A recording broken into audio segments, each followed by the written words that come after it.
ఇక్కడ side sir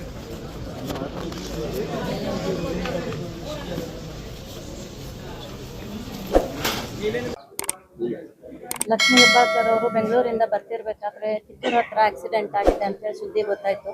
ಹಾಗಾಗಿ ಇವತ್ತು ನಾನು ಕೂಡ ಅವ್ರನ್ನ ನೋಡೋದಕ್ಕೆ ಬಂದಿದ್ದೆ. ನನ್ನ ಜೊತೆಲಿ ಮಾತಾಡಿದ್ರು. ಪೇನ್ ಇದೆ, ಡಾಕ್ಟ್ರ್ ಜೊತೆಲೂ ಕೂಡ ಮಾತಾಡಿದ್ವಿ. ಬ್ಯಾಕ್ ಪೇನ್ ಒಂದು ಸ್ವಲ್ಪ ಇದೆ, ಬ್ಯಾಕಲ್ಲಿ ಸ್ವಲ್ಪ ಪೆಟ್ಟಾಗಿರೋದ್ರಿಂದ ಸ್ವೆಲ್ಲಿಂಗ್ ಇರೋದ್ರಿಂದ ಪೇನ್ ಜಾಸ್ತಿ ಇದೆ, ರಿಕವರಿ ಆಗ್ತದೆ, ಬೆಡ್ ರೆಸ್ಟ್ ಬೇಕು ಅಂತ ಡಾಕ್ಟ್ರು ಕೂಡ ಹೇಳಿದ್ದಾರೆ.